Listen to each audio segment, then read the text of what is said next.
here's my nice stack of asparagus. These are they're the thinner ones, okay? The thicker ones are just as fine. I'm just gonna make, these are delicious grilled, but we won't talk about grilled asparagus. I'm gonna roast these in the oven. It's just gonna be fresh lemon juice, salt, pepper, a little garlic powder, fresh garlic, a little sprinkling of locatelli cheese. Maybe about 6-7 minutes before they're done, I'm gonna put some Parmesan cheese on them. Put them back in the oven. Delicious. About 425, guys. And I'll show you how I'm going to take the ends off. If you wanted to, if these were the thicker ones, by all means, you could take like a potato peeler, carrot peeler, and peel some of this off. I don't. I just, listen, snap them off at the end. Some people don't even do that. Sometimes I do. Sometimes I don't. Just wherever they want to break naturally. Because if you don't, sometimes I find, personally, they're a little fibrous. So I'm just going to snap the ones that need to be snapped like that. And just this little piece comes off. I'll show you. Hang on. That's it. Do a little drizzle of olive oil. You can definitely use, by all means, whatever oil you want. Okay. All right, just a good. And I think I'm going to put a little butter on these when they come out too. Okay. Just like that. Okay. And then some pepper, some salt.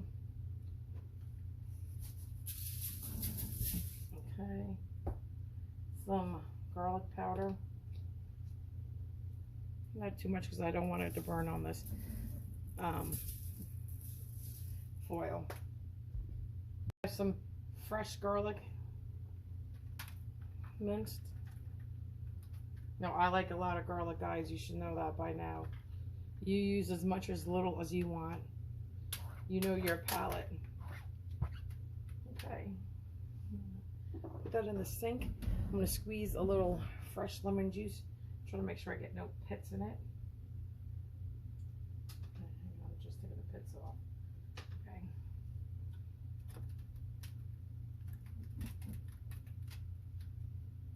This is just a nice little freshness you get, that little brightness you get. Okay, that's good.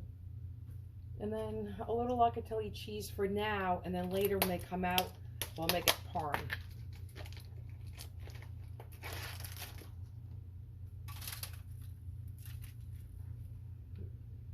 Okay, just like this. Now I'm gonna mix them with my hand, and I'll be back, you know, just like this, mix them all together. Do it on camera so you can see. So I'm gonna really get this all incorporated really good into that olive oil. Mix all that salt and pepper around, the cheese, the garlic, and then now I'm just gonna continue doing that off camera and then spread them out evenly. Guys, I mixed them thoroughly. I even scraped up some of the garlic that was sitting here and kind of put it on top so it wouldn't burn on the cookie sheet.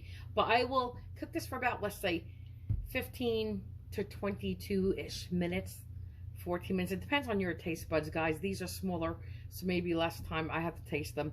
But halfway through cooking, I am going to stir these all and make sure they all get flipped and rotated around in here for sure. And again, after it cooks for the first cook, then I'm going to take it out, put the Parmesan cheese on. If you're using small shards of or shredded Parmesan cheese, you only need a couple of minutes, but I'm using big pieces like this. I'll show you. And I'm going to definitely keep mine in longer, like 5, 6, 7 minutes. It depends. But like this, I'm going to break this down in there. Oh, yum. Guys, just delicious. You taste a little bit of Parm. You taste garlic. They're still, you know, they're soft, but yet there's still a bite to them. And I'm just cooking steaks with my husband, so I just want to tell him I think that's good. Lower that. All right, guys. Well, enjoy this. These are delicious. All right, have a good night. Bye.